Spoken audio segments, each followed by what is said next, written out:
is almost 9:30 exactly.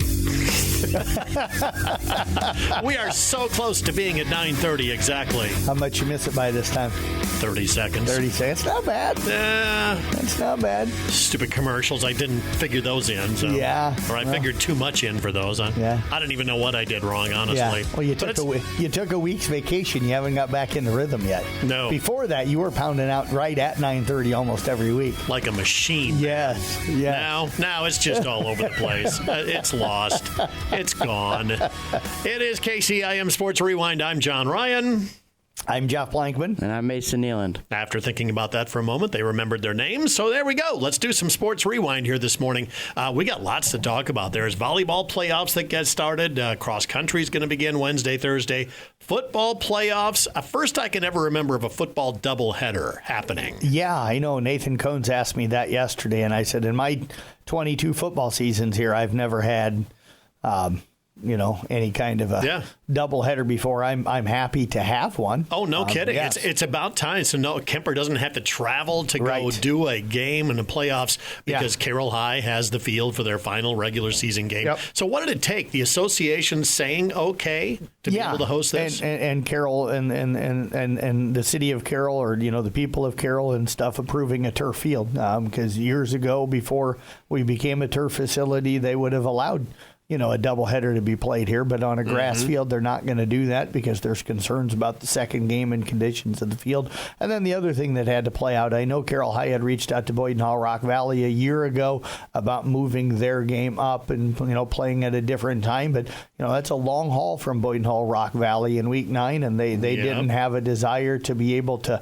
either be here at 4 o'clock in the afternoon or to start at maybe 7:30 or 8 o'clock at night, which gets them back on the road at 11, or 11:30, and that's a 3-hour drive home. So they didn't want to move their game, and that made it where Kemper wasn't able to host last year here. But this year, with Carroll playing Atlantic in week 9, it's not that far to drive, so Atlantic was okay with moving their start time some. So. Yeah, I tell you what, it took everybody to cooperate. It's great to see that that's happening, but it's going to be a late night. It is. It is. There's no way they get that second game started at 7 o'clock. No. It's going to be more like 8. Yeah, they're putting 45 minutes on the clock after the Kemper game is over and stuff. So, I'm guessing kickoff between 7:30 and 8 o'clock. I'm hoping that, both Carroll and Atlantic like to run the football. So hopefully the clock will just kind of keep running and stuff. Because I know the scoreboard show guys are like, what time are we starting the scoreboard show? And I'm like, it might be 10:30.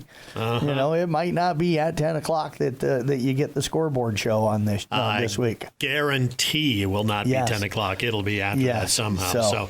So Mason, you're letting the old guy do the games? Come on. I mean, we're not sure his voice is going to hold out here. I had no say in that one. Jeff told me that he's taking the doubleheader this week, and so I get to go down and travel to Audubon.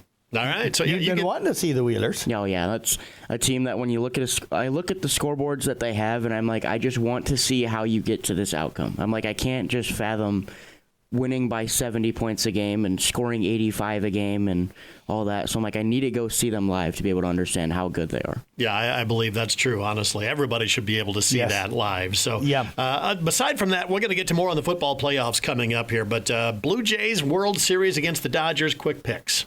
Who do you like? Dodgers. In how many? 4 or 5? I'd probably go with the 5 there. 5. I think the Blue Jays get one in Canada. I'll take the Dodgers in 5, but I will have to say this, man. I am praying so hard for Toronto to win it. I'm not a Dodgers guy. I'm not a Yankees guy. Those teams that spend to buy championships. It's like, I grew up in the day, and I know the Yankees were really good back then, and so were the Dodgers. But I like it when you draft guys and then you bring them up through and you create a program. That's just my style of it.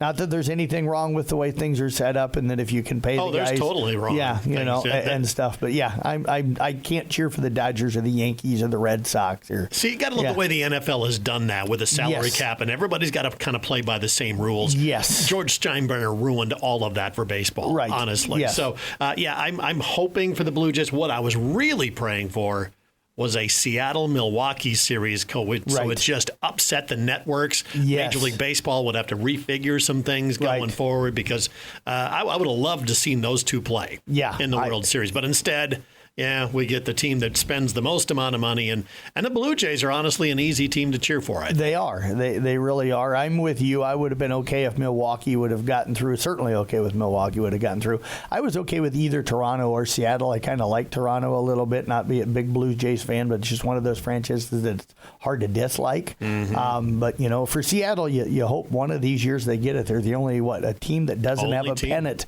That has never been to the World Series. So college football, Iowa's up, Nebraska's down. Iowa State had the bye week, so I'm out of this conversation. What do you got, Mason, on Iowa?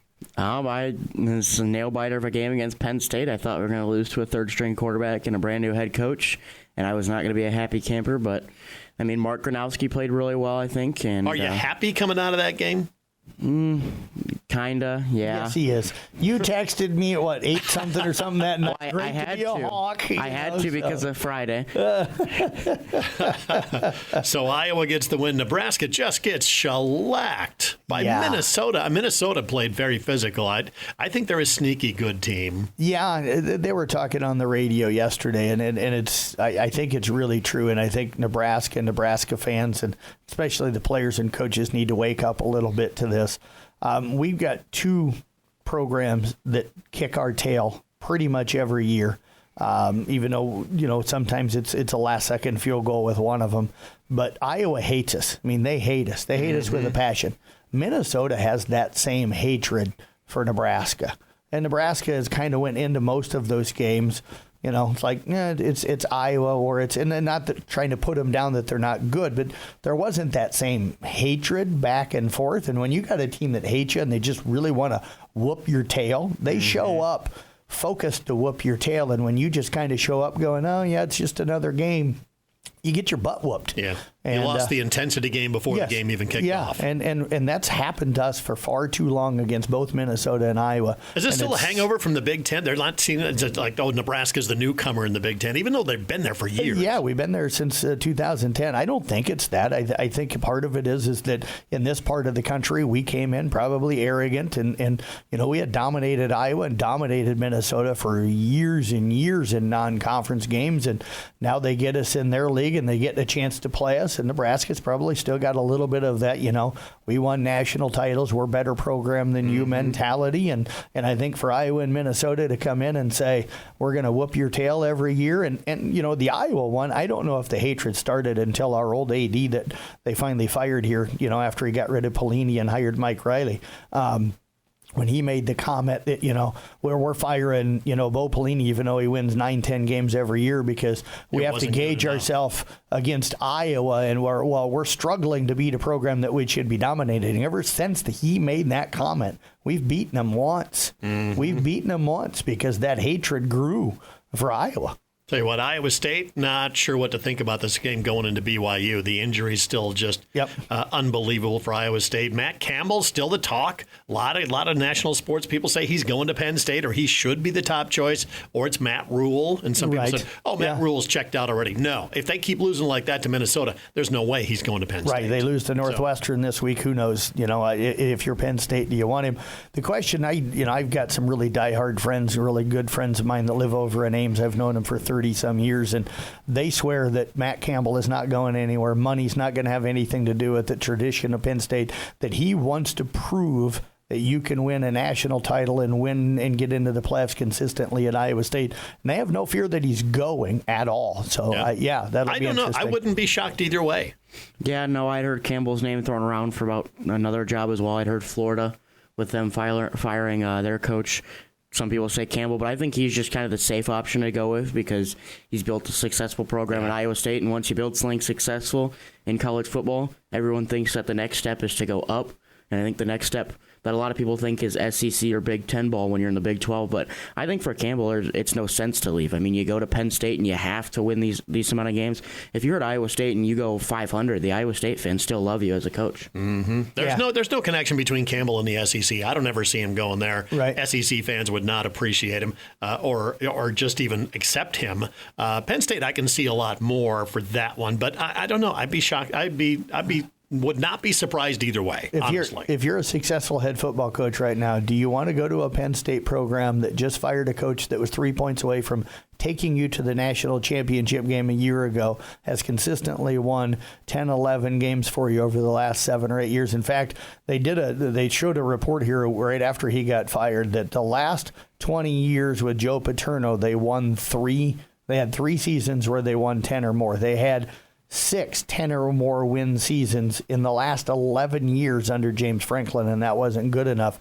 Do you leave in Iowa State where they're going to love you even if you go 6-5 one year or 6-6 and then you win 9 or 10 the next year? Do you go to some place that's going to fire you if you're not winning 11 every year? I will make an argument to that. They're going to have that capital investment deal with the Big Ten, so they're going to get a lot more money. Yes. And how hungry are Penn State fans going to be to bump up that NIL to give you the kind of team that? Yep. So yeah, the pressure is going to be there, but there's going to be money to back it up. It's not expecting it without any support whatsoever. Right. So we got to move on. And by the way, Vandy, are they for real? Beat LSU against Diego Pavia, a 24-year-old quarterback in college football who apparently walks up the line of scrimmage and yells at the defense to get off his lawn. I mean, I swear, he's that old. So I think they're probably for real. Are they top 10? I don't know. I haven't got a chance to see them play. I don't think LSU's as good as what their rankings were. So I think that, I'll assume before Kelly's under fire. He's already under fire. I think he's in a little bit of trouble right now. But I think they're good. I just don't know if they're top 10 good. Yeah, it's going to be interesting. The whole college football thing is crazy now. It's fun to watch. Yep. All right, let's move on to volleyball. Of course, you got some playoffs underway, but better say congratulations, first of all, to a brand new record holder out there. Yeah, we have had a ton of records broken this year in the volleyball season, and I'll try to do my best to put all those in the little recaps that I'll write up about all the kids that are invited to our Rewind All-Star festivities, which we're hoping to announce probably late this weekend or on Monday at the latest. But Malia Kleberg from Coon Rapids Bayard, what a career, not just in volleyball that she's had. She was a great softball player, and it sounds like she's going to be back out for that this summer, and great, basketball player, Rewind Player of the Year, 2 years ago, and just a tremendous athlete. But she came the all-time kills leader in Coon Rapids Bayard history last night, going over 1,000 in her career, finished with 20 last night. She routinely seems to be putting up 20 or more kills this season. Yeah, her stat line's been impressive this year as she's been the main focal point. And every coach I talk to that's going to go face Coon Rapids Bayard, I think she's the name that they bring up as we need to stop Malia Kleberg and we need to kind of keep her at bay there. But I don't know how many teams this season have found a way to stop Malia Kleberg or even slow her down. She's getting consistently 20 to 25 kills a night. And they get a home playoff game coming up Wednesday night against Glidden Ralston. Yeah, get their big rival in Glidden, who played well last night. Mason, you got a chance to watch them beat Storm Lake St. Mary's. Yeah, I had felt like that one. Obviously there's places to improve, but I felt like they played it particularly well in that matchup there. And I think that a lot of that was due to the fact that their passing in set 1 and set 2 was pretty good there, as well as their serving. So volleyball playoffs. Give me some other highlights that have gone so far. You've got more games coming up tonight. You got Kemper. You got Carroll High in action in the playoffs. So tell me who else was making headlines. We'll kind of run through last night just a little bit here. I do want to give a shout out to Peyton Sheridan. They went up to New Alfonda, which is never an easy place to play in any sport, and they played really, really competitively last night. Lost 25-19, 25-16, and 25-15. But those are really competitive scores against a program that's been really, really good and a state quality program now for probably close to a decade there with New Alfonda. So a good job last night by Peyton Sheridan, even in the loss, and I tip my cap to them. Coon Rapids Bayard, we mentioned them with Malia last night. They did sweep by Arweva. Tough loss for the Rockets last night as their season comes to an end. Disappointing for them. They didn't get that win this year, so they finish up the season winless. But I think you saw some growth out of that team. There's some good young players. Vivian Blackford, Gabby Hundling, Annalie Whitrock, Addison Beerle, Mara Obrick, so you've got some players to be able to build around for the future. But a big night again for Malia last night. Anna Hart had another big night defensively and served 7 aces. Amelia Cook also does such a fantastic job in serving. ICAM Manning looked sharp last night. I did their matchup with Booyer Valley. Dominated sets 1 and 3. Olivia Lindy put them on an 11-0 service run in set 1 to open that up, and then had a battle back in set 2. Trailed most of that second set. but came back to win 25-22. Their serve was the difference last night. They were able to keep Boyer Valley, out of system and throwing a lot of free balls out there, which allowed them to be able to, be aggressive at the net. Probably the one area they need to fix is their serve receive. They struggle at that and go into funks at times, and they get out of system. And when they're out of system, they're not a great out of system team. But they're going to have a big matchup with Kingsley Pearson coming up on Wednesday night. Audubon swept by Heartland Christian last night 3-0. Again, another big night for Anna Larson with 30 assists and 5 aces. It was also Harlow Miller last night with 9 kills. So just a really strong performance against a team that came in with 1 win and it really had struggled. And then, you kind of get the Taryn Peterson and Jalen Peterson show with Xyro Kimbleton. They roll past Cam last night in 3. Taryn had 11 kills, 12 digs, and 3 aces. Jalen, 22 kills to go with 9 digs and 4 aces as those two kind of carry the load. And then a big win for South Central Calhoun. They go to Panorama, a team they had lost to earlier this year. They go over there and pick up a 3-1 win. And where I tip my cap to them, you lose on the road 25-22 in the first set to a team you had already been swept by earlier this year. And then you turn around and win 3 straight after that. That's a nice job of focusing. Sadie Wheelock had a huge night for him last night, as did Olivia Weiss. Morgan McChesney on, I guess, her 18th birthday. I found that out this morning. It was her 18th birthday. Put a really nice night together in the back row for him last night. So you wonder what changed after losing 4 straight games, sets to him. All of a sudden, you turn around and win 3 in a row. Yeah, I'm guessing that you to me, just in watching a lot of volleyball and have coached it for several years, if you get your serve, receive, and your pass going, and you get the ball up to your setter in good shape, and you can get into that rhythm. Once you get that going, it's hard sometimes for defenses to get you out of it, or your opponent to get you out of it. So I'm guessing that they probably passed really well last night, which got the ball up to Sydney Stewart, who had a nice night with 27 assists. They probably got her in good shape, and then they probably got Panorama out of system and made them have to play, and send over a lot of free balls, is what I'm guessing. So next 2 nights are going to be huge for volleyball playoffs, as we mentioned. Sadell at Kemper. Jeff, you've got that one on Kick 106.7 tonight. Mason, you're going to be with the Carroll Tigers at OABCIG. Give me a quick little preview of the matches tonight. For Kemper, they just got to be focused. They got to be Kemper. Yeah, they've got to be Kemper. If they are, I don't think they struggle until probably the regional final, which is where your tough one should be. So I think they're going to be in really good shape. And Mason, you should have a barn burner tonight. Yeah, I think that the biggest point of emphasis here is Carroll's got to play up to the level of competition they play this year. If they can play that Raccoon River volleyball, if they can play that kind of high level of volleyball, they should be able to beat OABCIG. And I can't say handle, though, because OABCIG, I know their record's not the best, but they play some tougher competition, and I don't know with this one on their home floor, and I think it's going to be a really good matchup. Yeah, OABCIG, one of the better programs in their conference, the Western Valley, so they're a good volleyball program. They've done a nice job over there. They'll be aggressive at the net, but if Carroll can kind of play maybe one of their better matches of the season, they'll have a really legitimate chance to come out of there with a big win. Then on Wednesday night, I tell you what, South Central making a long drive to Dyke, New Hartford. Yes. So that'll be a matchup that we will not be able to bring you because we got 4 other ones that we've got. Yep. Casey Minor is going to call the Ridgeview at East Sac match for us. Nick Brinks. On the road again. On the road again. You betcha. Just can't wait. Nick's going to be on the road traveling to Coon Rapids as he brings Glidden Ralston at Coon Rapids Baird. Jeff, you've got a YouTube game, Kingsley Pearson at IKM Manning. And Mason, you've got Woodbine at Audubon. You're going to learn Highway 71 like the back of your hand coming up here before too long. Yeah, I mean, I've gone to Audubon a couple of times, and I don't have to use the map anymore. I know how to get there. Thursday night followed up with more volleyball playoffs, but also Wednesday and Thursday we got to fit in cross country. State tournaments coming up. Yeah, Kemper will have their state qualifying meet coming up on Wednesday. They go over. Gilbert is the host school, but that is always run at the Iowa State course there, kind of out by where the towers used to be. They've run that course before. They were there last year. They really like it. I think Dayton Wiederen's got a chance, maybe Fletch Baiting a chance to get through, but it's going to be tough. That's a really tough one, so they're going to have to run well. In Class 2A on Thursday, South Central Calhoun Calhoun girls and boys go to Eagle Grove.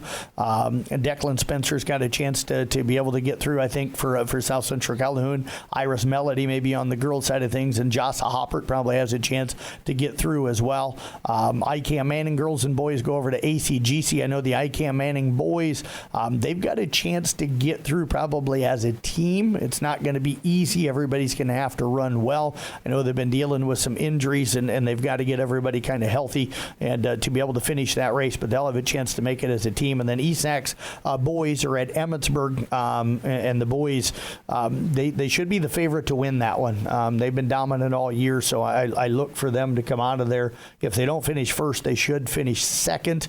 Sioux Central's been kind of right behind them in a couple of meets this year, so that should be a pretty good battle. But I think the ESAC boys advance. If they don't advance as a team, I think I'd be shocked. But if they don't advance, they've got three guys in Riley Aragon, Landon Sporer, and Owen Engel. They'd probably advance as individuals. And beautiful weather for both days. We're talking sunshine, low 60s temps, not a lot of wind. Not like today. Today's got 40-mile-per-hour gusts. Worst possible day to run is today. Right. So thankfully, it's Wednesday, Thursday, so you expect some pretty good times. Yeah, I had Derek Green in this morning, of course, from South Central Calhoun, runs cross-country there. He's job shadowing with me in the morning, has to go leave at 9 to go back to school, and he's like, it was miserable this morning at cross-country practice. He said it was freezing with that wind. I'm like, yeah, I can imagine that. So that's what state has been like many times. Yes. So, girls swim team, they'll have a meet coming up at Sioux City West on Thursday. That all begins about 4:30. We're going to talk football coming up next here on KCIM Sports Rewind. It brought to you exclusively by St. Anthony Regional Hospital. As the athletes at your house prepare for hard work and fun of the season, remember that St. Anthony Rehab Services provides physical therapy for any sports injury that may sideline your member of the team. Sports injuries can plague kids of all ages and keep them from playing the sport they love. Athletes will be under the direct supervision of a certified and licensed healthcare professional in the newly renovated sports performance facility. If an injury is keeping your athlete out of the game, call St. Anthony Rehabilitation Services at 794-5000 for sports injury and treatment rehab. It is KCIM Sports Rewind, brought to you once again exclusively by St. Anthony Rehabilitation Services. It's John, it's Jeff, it's Mason. Let's talk a little Sack of the Game contest. Our latest winner, Rachel Nepper of Carroll. Rachel, you got yourself a sack of groceries from Market on 30. And all you got to do is stop on by and, of course, register at Market on 30 for next week's contest. Mason, what do we got for Sack of the Game? McGuire Hoyt of the Kemper Knights. I felt like, there was a couple sacks during that Kemper game, and I think a lot of those kept Okoboji out of rhythm on the offensive end there. The defense proved really big, but I think McGuire Hoyt, a guy that has stepped in and kind of taken over that linebacker position for the Kemper Knights when they needed a guy to come in there and fill that spot. He's going to be our sack of the game. Sack of the Game brought to you by Market on 30. Good morning, all student-athlete parents. Don't let your hectic schedules keep you from feeding your family. The Market on 30 can help you with quick and easy options like Pasquale's Pizzas, our famous mac and cheese, chicken strips, and much more. The Market on 30 in the BP Plaza. Well, let's talk a little football playoffs. Week 8, kind of like a wah-wah weekend, wasn't it? I mean, Carroll High came up with a big win. Yep. Kemper obviously came up with a big win against Okoboji, but everybody else kind of struggling a little bit outside of Audubon. Yeah, Kemper clinching the district with a dominant performance, beating Okoboji, another top 5 ranked team, 35-0. I wasn't totally surprised by it. I know some people maybe were a little surprised that they shut him out, but Okoboji had struggled offensively a little bit. It had been their defense that had been kind of the star for them, so was not really surprised to see Kemper go out. I think the last 2 weeks you've seen the Kemper team that you're probably going to see in the playoffs, and that's a team that's been really, really good on both sides of the ball. Yeah, first time of the year that Kemper's been held under 40 points, and that's in the district title game against a top 3 ranked opponent in Okoboji. So you got to tip your cap to the season that the Knights have had so far, but just looking ahead here, I know that they got Grandview Christian coming up on Friday. Some people will say that that's not the game that they wanted to have there because Grandview coming in at 5-3 as a 4 seed, that record-wise looks better than where they're seated at, but I think Kemper's still pretty dominant in that one, hopefully. You got them at home. That's all you can ask for. Audubon, of course, cruises into the playoffs. Yeah, didn't anticipate much of a challenge there, in their final game of the regular season. Lennox is an interesting one in the postseason. They're not probably as good as they've been in the past. This is a traditional power. I know they're excited to come up and play Audubon. So if you're the Wheelers, I think you need to be focused, especially with the postseason coming up. But I think they look like they're going to make a run. They should anyway. I just want to say I talked to Coach Sean Burks this morning, and he described this to me. They touched the ball. Their starters for offense touched the ball at the end of the first quarter. Then they did not see the offensive end of the field the entire second quarter because they had a scoop and score, a pick six, and a punt return touchdown. And then they came in the third quarter, and it was their backups that played. So their offensive had 8 snaps in the first half, and they scored, I think, all 8 times that they had a snap in the offensive half there. And I said this on our preview show, I think, and maybe on the New Way Forward scoreboard show on a Friday night one time. I'm like, people are sometimes going to look at when we do our all rewind team and they're going to go, oh, this kid's numbers aren't very good because they look at stats. You got to remember a lot of the Audubon guys are playing just a quarter, a week. Even same thing with some of the Kemper kids. It's hard when you're only carrying the ball 7 times to put up huge numbers. But when you're dominating teams the way they are, they're not playing much in the second half. Is there any big obstacles for Audubon and Kemper looking in the future? Yeah, I think that Audubon will have more obstacles than Kemper. Kemper being the number 1 seed, I think that you have a little bit easier path. But for Audubon being outside of that top 4 there, they're going to have to run into a top 4 team eventually. And I don't know. You've heard talks of Iowa Valley, you've heard talks of Woodbine, and I think it'll be 2 good matchups there. But I think for Audubon, I think they'll be tested late into the postseason, but I don't think it'll be early. Yeah, Woodbine seems to be the team that sticks out to me there. It does. I think in 8-man you've got 5 really good teams. I would say 4 outstanding, and I throw Audubon in that category. So hopefully they don't meet up with Woodbine until the Dome, because I just think that's a Dome matchup. I'd rather see them go over and face Iowa Valley. I think that's a really good matchup, and it would be a hard-fought game, but I think that they can win that one. Not that they can't beat Woodbine, but to me, I think Woodbine against them is a semifinal or a championship game. But Bishop Garrigan and Gladbrook Rhinebeck are also outstanding. None of those 4 teams, along with Iowa Valley, have been challenged at all this season. They've blown out everybody. For Kemper, there's really only one team that kind of jumps out to me a little bit, and that's probably more because of past things, and that's Prairie City Monroe. And it's a program that's traditionally strong. They're physical. They want to run the football at you. They want to beat you up defensively. They've had Kemper's number the couple of times that they've met in the past. They're not ranked as high this year as what they have been in the past, but that's kind of that one team that kind of, I think, jumps out. I don't know if there's anybody else in the rankings that if I'm Kemper, I'm really concerned about in Class 2A. The talk from everybody around here seems to be Prairie City Monroe, but I don't think that matchup would occur anytime before maybe the championship game or the semifinals at the Dome. So if they show up and play the way they're capable of playing, I think that for them, there shouldn't be many challenges in getting to the Dome. Before we get to the playoff matchups coming up on Friday, let's talk about that last regular season matchup. Carroll High rolls over Perry. That was expected. Got Atlantic coming in. Atlantic has shocked some people. Beat Harlan last Friday. I was surprised this is going to be a that. test for Carroll. Yeah, I was surprised on that one. I thought Harlan, I told Mason way back in the beginning that I said, I think Carroll wins the district, Harlan takes second, Atlantic or Greene County is third, and then the other team out of that is fourth. So for Creston to knock off Greene County and take fourth and Greene County to fall to fifth, I was a little bit surprised. But yeah, for Atlantic to get that win and to pull a Harlan against Harlan, they return a kickoff for a touchdown to clinch the win in the closing seconds of that game on Friday night. How many times has Harlan done that over the years? Yeah, and Harlan had just scored to take the lead with like 40 seconds left to go in the game, and you're thinking, here's Harlan, it's over, they've rallied again, and they score late again, and for Atlantic to house the kickoff return was was really cool for them. So, yeah, it sets up a clear district championship matchup with Carroll High.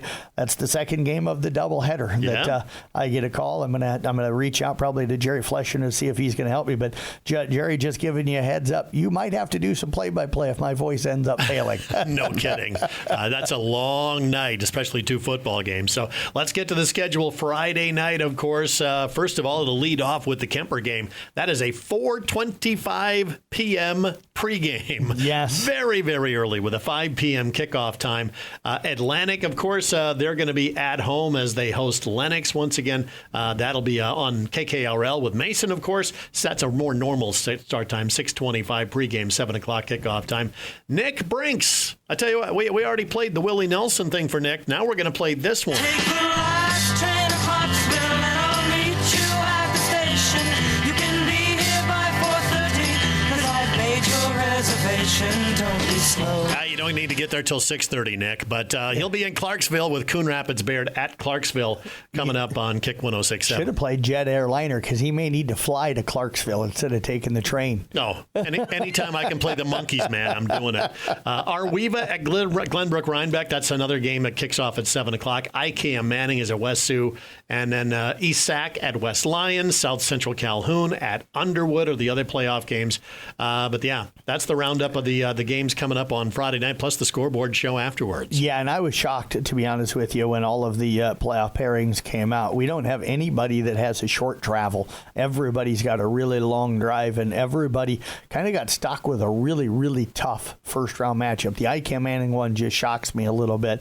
Here you got a 6-2 team that finished, third in their district, but they're kind of graded as the top 3 seed in the entire state. They're taking on a team that's ranked in the top 5 and was a runner-up, and their only loss was a 7-point loss to the number 1 ranked team in the state that's graded as the number 1-2 seed in the entire state. So how are you matching the number 1-3 against the number 1-2 in the opening round? And as I talked with Corey McCarville today, he goes, I can make it to Iowa City in the same amount of time I drive to Hayward. And he goes, it's not like we didn't have a lot of other options. He says, it's about geography, but that's a really long drive for them. Another question for Chris Cuellar sometime. Yes. How did you come up with that one?